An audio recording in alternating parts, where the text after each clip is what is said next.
Assalamualaikum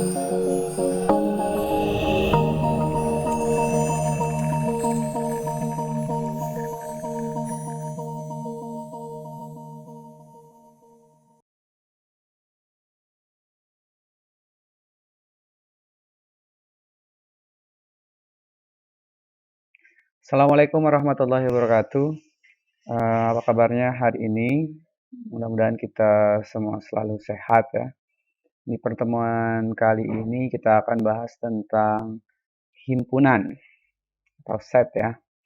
Di pertemuan sebelumnya kita sudah mereview kembali tentang logika, di mana di matematika komputasi lanjutan, logika merupakan salah satu topik penting yang bisa diterapkan di dunia komputasi ya. Jadi kemarin kita sudah bahas tentang bagaimana operator-operator logika itu bisa digunakan untuk search engine ya, seperti Google Search dan segala macam.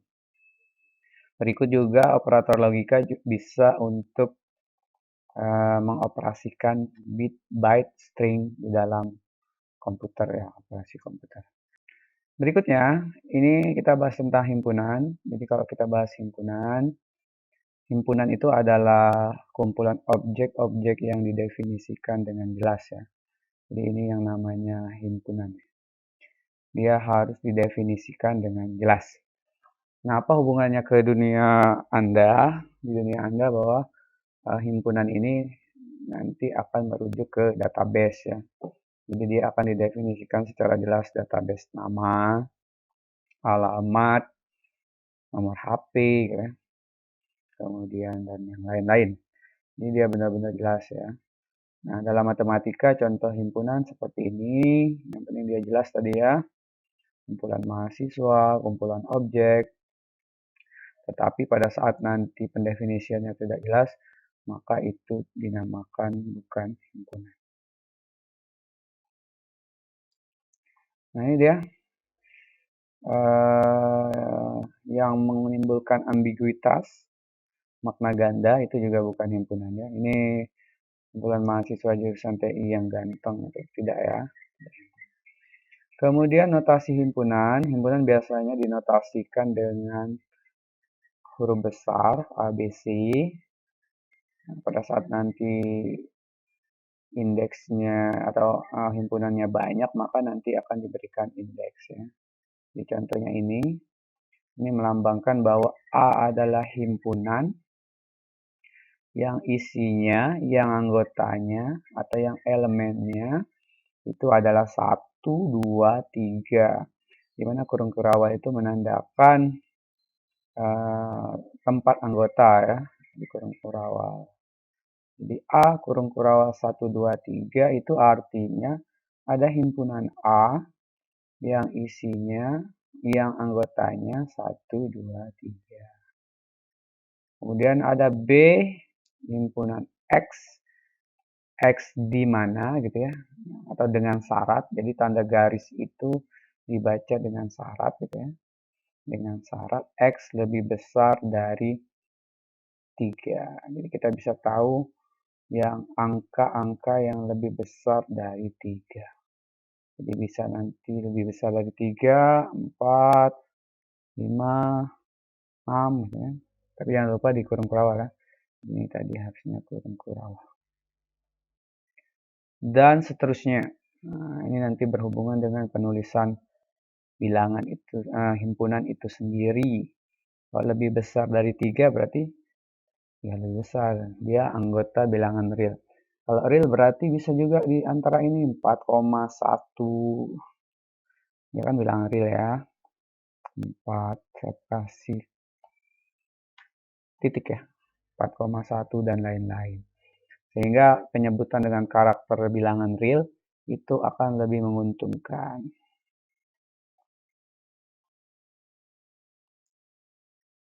Oke, itu notasi himpunan. Berikutnya adalah, nah ini penjelasannya tadi ya, banyaknya himpunan itu 3, ya tinggal dihitung. Berdasarkan contoh di atas, kalau satu elemen A, nah ini masalah simbol ya, matematik. Satu elemen dibalik ya E-nya, elemen A. Ya balikan. Kalau bukan berarti tinggal tambah bukan. 1 bukan elemen A. Oke, berikutnya cara menyajikan himpunan tadi yang saya singgung di atas. Yang pertama kita sajikan apa adanya, yaitu dengan bentuk tabular form ya. Tabular form ini berarti ya semua anggota kita daftarkan. Ada 100 anggota, kita daftarkan 100. Ada 3 anggota, daftarkan 3. Sedangkan bentuk tabular form ini bisa dirubah menjadi set builder form ya. Set builder form ini artinya dia mengambil karakter atau dirinci, cukup tidak harus kita ambil semua, kita tidak harus kita data semua anggota. Jadi karakteristiknya kita ambil. Pada saat A, karena matematika ini hubungannya dengan pola gitu kan, maka A ini 1, 3, 5, yaitu angka-angka di mana bentuknya 2N ditambah 1. Oh, 2N tambah 1 ini setelah saya cari di Google, saya cari di buku, dia merupakan pola bilangan ganjil. Jadi A bisa dinyatakan sebagai X sesuatu, di mana sesuatu bilangan itu adalah bilangan ganjil. Apa bilangan ganjilnya? Ya dirinci dengan bentuk atas. Jadi 1 ini itu maknanya akan sama dengan 1. Misalnya nanti iseng kelas TI berapa nih? TI 4A ya. Dia buatkan daftar nama siswa TI 4A. Misalnya ini saya kasih A, himpunan A gitu ya. Didaftarkan Andi, misalnya siapa lagi, dan lain-lain sampai 40 orang. Maka A yang kedua dengan cara yang sama dan anggotanya sama, X di mana X adalah mahasiswa kelas TI 4A. Jadi tanpa harus kita menuliskan semua anggotanya, kita bisa membuatkan karakternya. Oh, kalau dia anggota mahasiswa TI 4A pasti anggotanya. Oh, kalau Andi segala macam sampai 40 orang anggota itu sama juga ya. Itu hanya cara mendaftarkannya. Walaupun nanti di konsep database biasanya yang dipakai adalah yang pertama ya. Kalau kita lihat ya, tabular form ini biasanya didaftarkan. Misalnya kita absen NIM sekian sampai NIM sekian dengan atas nama A sampai Z.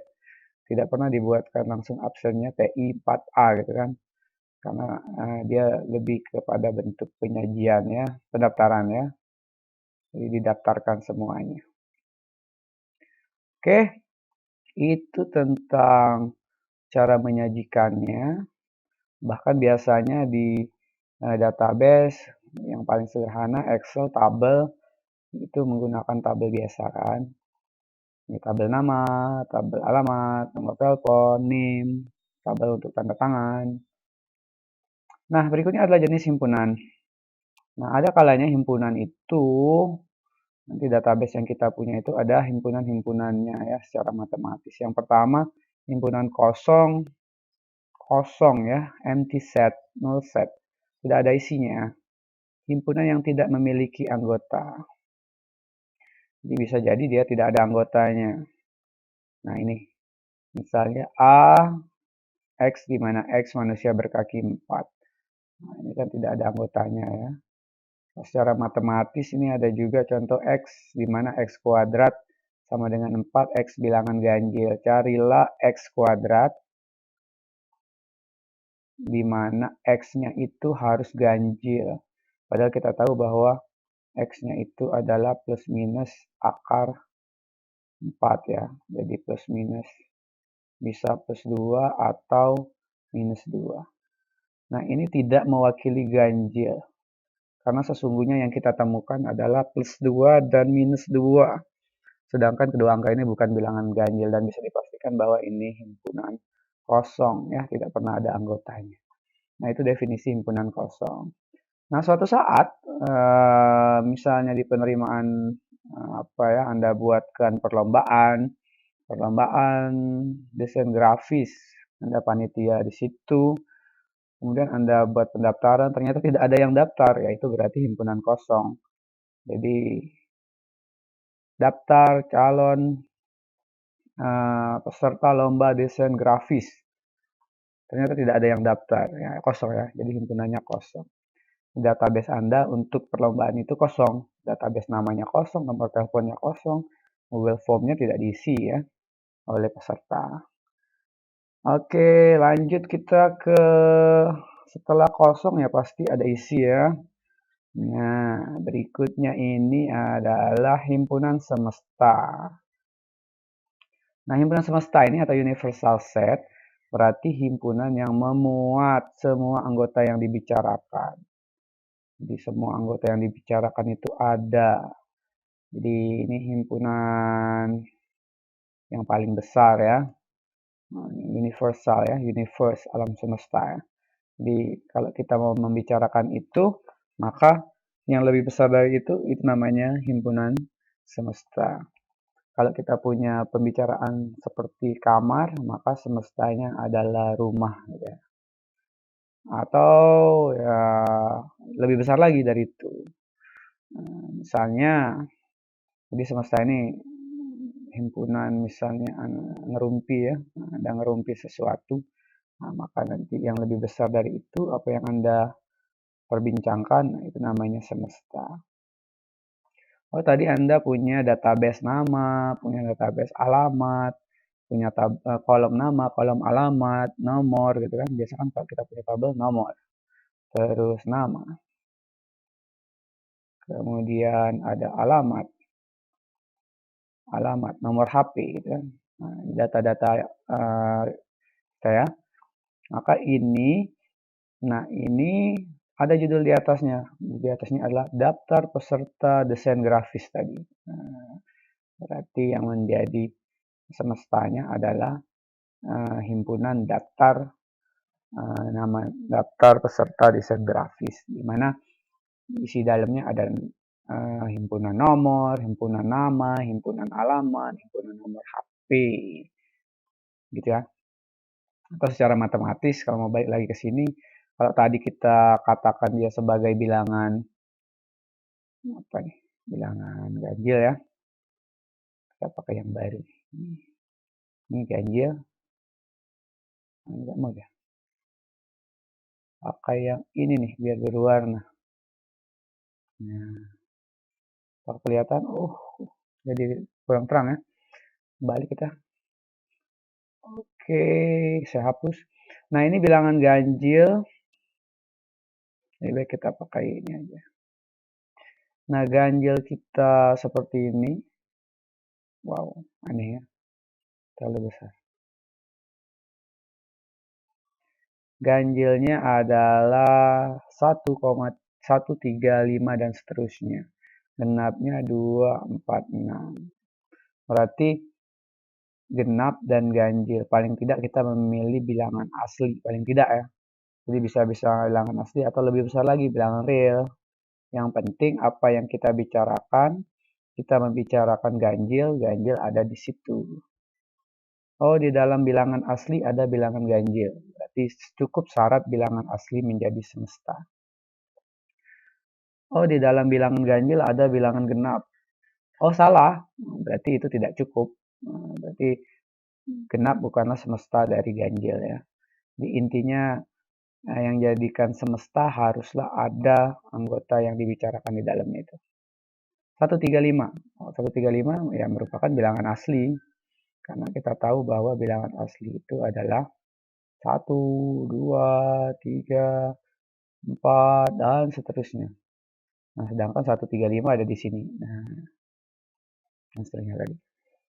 Jadi ini nanti konsepnya nyangkut ke himpunan bagian ya. Oke, kita lanjut lagi. Tadi semesta ya. Nah, ini himpunan bagian. Gara-gara ada semesta di atas, maka himpunan di dalamnya itu namanya bagian. Kalau kita punya rumah, maka kamarnya itu merupakan himpunan bagian ya. Kalau kita punya hidung, maka hidung adalah himpunan bagian dari tubuh. Kalau kita punya tadi data peserta lomba desain grafis, maka tabel atau kolom nomor saja itu himpunan bagian. Database-nya itu ada 6 kolom, maka kita ambil 3 kolom yang kita gunakan, kita analisis pada data science dan segala macam, maka itu merupakan himpunan bagian ya. Jadi suatu saat nanti Anda akan membuat program untuk SPK, misalnya sistem pengambilan atau nanti di data science ya, bagaimana Anda bisa membuat suatu pertimbangan ataupun keputusan untuk melakukan sesuatu. Maka tidak semua kolom yang dibutuhkan pada tabel itu, yang dibutuhkan adalah yang dipilih beberapa sampel. Nah, itu merupakan himpunan bagian. Perhatikan bahwa himpunan kosong merupakan himpunan bagian dari setiap himpunan. Tidak ada anggotanya ya, kosong. Kita 2, 3, nih, 2, 3, nah dia bagian dari 1, 2, 3, 4. Iya, karena 2, 3 termasuk di situ. Kalau kita gambarkan, seolah-olah seperti ini. Maka ini yang A, yang 2, 3, yang dalam. Nah, ini walaupun belum sampai ke topik diagram Venn ya. 2, 3 ada di sini, maka 1, 4. Nah, ini kan bagian termuat di dalamnya, sehingga simbolnya adalah A subset B. Kalau tidak termuat berarti gitu ya, tidak termuat. Atau bisa juga dibalik, B superset A. Kalau di sini baca A termuat dalam B, A anak buahnya B. Gitu kan. B superset A, B bosnya A, sama ya. Ini maksudnya sama kan? Tinggal baca kiri kanannya. Oke, kita lanjutkan lagi. Topik berikutnya adalah keluarga himpunan. Jadi pada saat himpunan-himpunan yang kita punya, kita himpun, kita ambil lagi, itu namanya family of set, keluarga himpunannya. Jadi himpunan yang anggota keluarga himpunan jika semua elemennya berupa himpunan, atau himpunan yang kita bentuk dari himpunan-himpunan. Ambil himpunan mahasiswa TI, himpunan mahasiswa SI, himpunan mahasiswa bisnis digital, maka dibentuklah himpunan keluarga mahasiswa gitu kan. Ambil himpunan 1, himpunan 1, 2, jadi himpunan.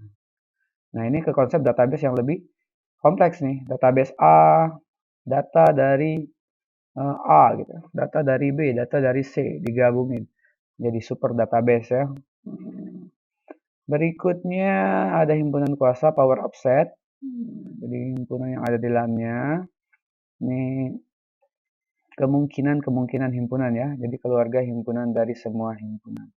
Jadi semua kemungkinan himpunan yang ada di situ namanya himpunan kuasa ya. Power of set. Ini contohnya kalau kita punya anggotanya 1, 2, maka himpunan yang mungkin dengan teknik mencoba-coba, kalau saya punya 1 dan 2, 1 dan 2, ini saya mau pakai yang hitam. 1, 2, bisa saja anggota yang pertama kosong. Saya tidak mau mengisinya. Bisa saja yang kedua saya ingin dia buat isinya hanya 1. Isinya atau 2 saja. Isinya atau 1 dan 2 sekaligus. Isinya atau 2, 1. Nah, tetapi di dalam himpunan ini ternyata sama ya, 1, 2, 2, 1. Himpunan tidak mengenal urutan. Contohnya kalau ditanya siapa di dalam kelas itu? Oh, ada 2 orang Pak, si A dan B. Itu akan sama, siapa di dalam kelas itu? Ada 2 orang yaitu B dan A dan B dan A sama dalam himpunan. Oke, ini apa tadi nih? Power of set ya, himpunan kuasa. Jadi segala kemungkinan himpunan yang bisa dibentuk itu namanya himpunan kuasa ya. Pasti ada salah satu. Kemudian ada himpunan terhingga, finite dan infinite. Terhingga ini artinya himpunan yang banyak anggotanya berhingga. Himpunan kosong, himpunan dengan n anggota. Contohnya kalau kalian buat database, nanti misalnya buat kuesioner untuk 5 pertanyaan, itu berhingga himpunannya. Atau Anda punya database siswa, mahasiswa 40 orang, itu berhingga, berarti dia terhingga finite ya. Nah, infinite ini misalnya himpunan yang berkorespondensi dengan bilangan asli. Artinya dia masih bisa dihitung tapi anggotanya tidak berhingga. Jadi contohnya apa ya? Ini dia masih ada bentuknya. Himpunan yang banyak nih. Contohnya himpunan bilangan asli, himpunan bilangan bulat. Nah, itu kan ada 1 juta. Setelah 1 juta ada 1 juta 1. Jadi kita masih bisa menghitung, menghimpun, tetapi tidak terbatas. Yang berikutnya adalah himpunan terhitung, countable, dan tak terhitung. Himpunan terhitung adalah himpunan yang finite dan infinite.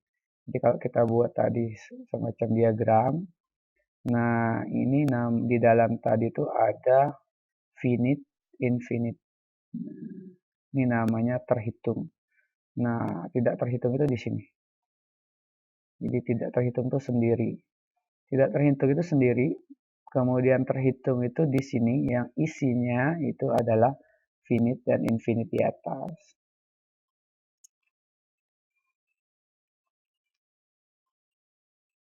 Nah, himpunan tak terhitung, himpunan yang tidak terhitung jumlahnya. Contohnya himpunan bilangan real ini, dia tidak terhitung karena di antara 3 dan 4 ada berjuta-juta, bermiliar-miliar, bahkan banyak sekali bilangan yang lain. Contohnya, misalnya saya ambil 3 dan 4, maka bisa jadi di situ ada 3,0001.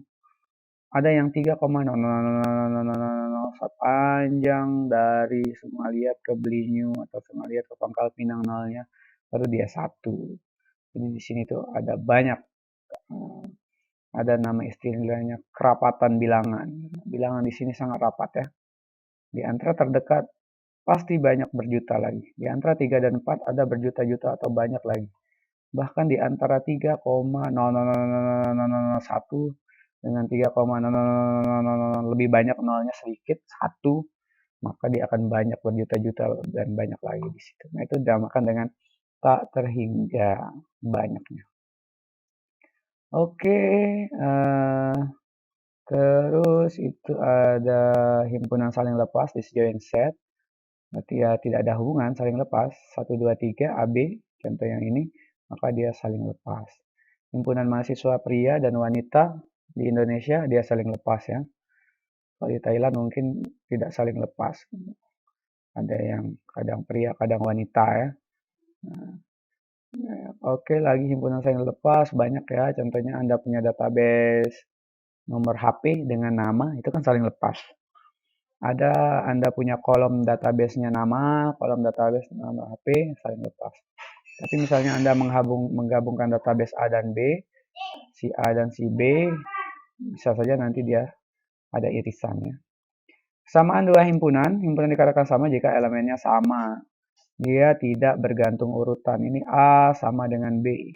Walaupun A1, 2, 3, B3, 2, 1. Dia harus persis sama, angkanya, urutannya boleh berbeda.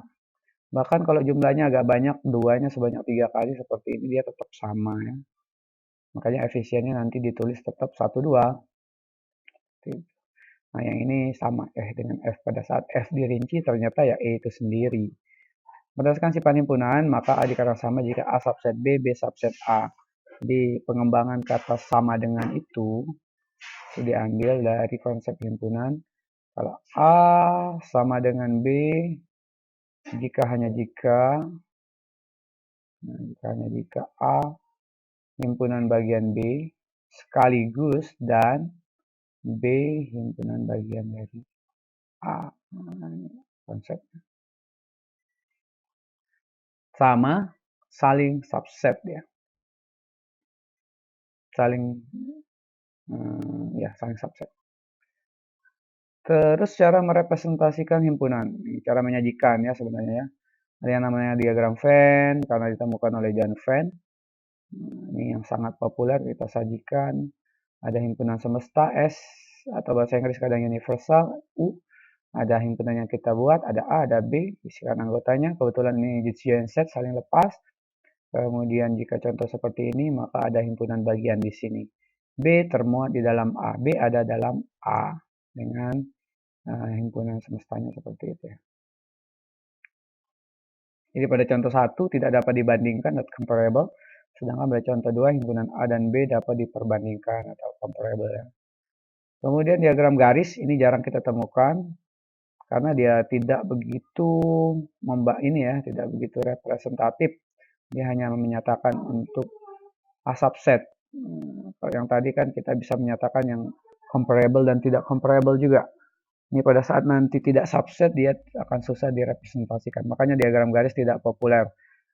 Yang kita kenal di jenjang-jenjang sebelumnya adalah diagram Venn ya. Jadi A, B menyatakan bahwa ada anggota A di B ya. A-nya 1, 2, 3. Nah, ini A 1, 2, 3, B 3, C 1, 2. Maka B-nya menyatakan bahwa B subset A, C subset A. Nah, pada saat nanti B dan C, kita tidak tahu kondisinya di mana. Ini menimbulkan banyak ambiguitas. Ya, pada saat ya, ini kan tidak comparable nih. B tidak sama dengan C ya. Contohnya seperti ini juga nih. Nah, ini banyak subset-subset. Jadi nanti kita akan lebih banyak menggunakan diagram Venn ya. Oke, ini operasi pada himpunan. Ini seperti pada logika kemarin. Sebenarnya himpunan dan logika itu hampir sama. Kadang-kadang dia dikarakterkan kalau irisan dalam himpunan dia simbolnya seperti itu, maka irisan di logika itu sama dengan kali ya. Kali itu sama dengan N ya, N. Sedangkan gabungan itu dengan atau. Ya, atau. Jadi dia hampir sama. Irisan ini maksudnya X-nya anggota A sekaligus dia anggota B. Contohnya misalnya saya punya database A tentang nama orang, nama-nama pemain bola di kelas TI4A. Ini ada nama pemain bola gitu kan. Sedangkan B juga sama himpunan, ini nama pemain voli yang ada di kelas TI4A juga. Nah, ternyata ada yang sama. Si C di sini anggotanya, ternyata C juga ada di sini. Maka C inilah yang dinamakan dengan irisan. Dia merupakan anggota sepak bola juga dan sekaligus dia juga anggota voli. Atau dalam konsep database kita mengenal di Excel biasanya ada yang namanya filter. Memfilter yang sama nih. Kita filterkan yang alamatnya sama-sama di Sungaliat. Muncul semua ya Sungaliat. Yang tidak ada atau apa ya di dan ini. Jadi keduanya dibandingkan. Oh, dicek di A ada, di B ada, lanjut seperti itu. Ya. Seolah-olah nih misalnya nanti di pemindai wajah ya. Oh, ternyata real time-nya A0, database-nya A1. Ternyata keduanya ada sama ya. Nah, maka ini bisa lanjut ke tahap selanjutnya. Nah, sedangkan gabungan ya menggabungkan semuanya. Jadi kita gabungkan saja. Nanti yang sama ditulis sekali ya. Jadi kalau gabungan, digabung semua anggotanya tanpa ragu ya. Kemudian setelah irisan gabungan, operasi standarnya adalah penjumlahan. Jumlah berarti bukan menjumlahkan elemen di dalamnya ya. Jadi kenapa tidak bisa dijumlahkan? Karena bisa saja nanti elemennya berupa nama, berupa apa ya benda gitu kan. Kalau jumlah kan identik biasanya dengan angka. Makanya di himpunan jumlah itu adalah X anggota dari B, A dan B tetapi bukan irisan keduanya ya. Ini saya tambahkan gambar lah dari atas tadi. Nah, kalau irisan itu dia seperti ini. Dia mengiris. Mana saya butuh lingkaran. Nah, ini. Oke, maka irisan itu ada di sini. Irisan ya. Irisannya ada di situ. Di sini irisan. Nah, sedangkan gabungan berarti semuanya nih digabung semua. Oh salah ya ini sulit yang besar. Nah ini semuanya nih. Ini pokoknya semuanya di sini nih. Ini kuning-kuning donat. Nah, nggak tutup semua ya, ini gabungannya. Sedangkan kalau kita mau buat dia jumlah, jumlah itu ternyata ada hubungannya dengan gabungan irisan. Yang paling gampang adalah bahasanya kita gabungkan semuanya, kemudian kita kurangkan dengan irisannya. Nah, ini gabung. Oke, ini salah lagi ya. Besar banget. Ini sekalian saya buatkan yang besar.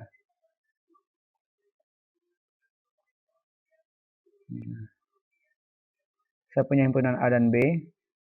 Kalau yang hitam yang terang. Ini ada A. Ini B. Ini ada semesta atau universal set yang dibicarakan. Ya harus di luarnya. Maka misalnya ini jumlah. Jumlah itu berarti kita harus gabungkan semua. Kurangi yang dalam. Nah, ini digabung. Gabung. Nah, ini tidak boleh. Jadi yang tengah ini tidak boleh.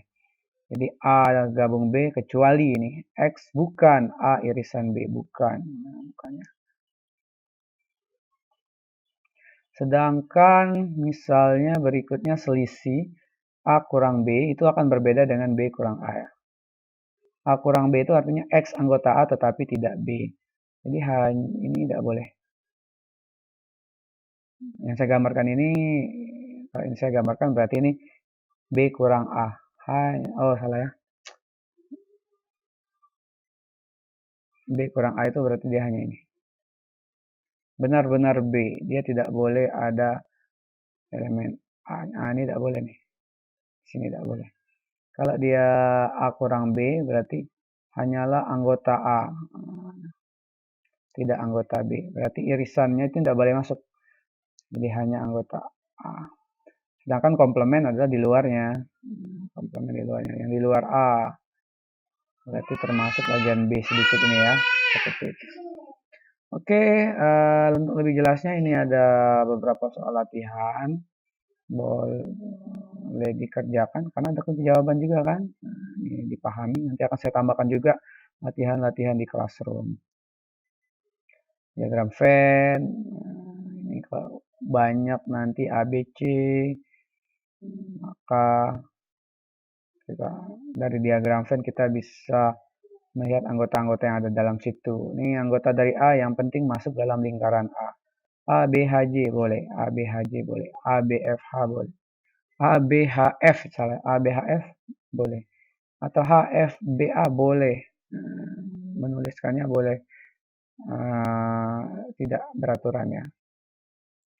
Karena dia tidak memperhatikan urutan. Nah, sifat-sifat operasi himpunan ini tolong dipelajari.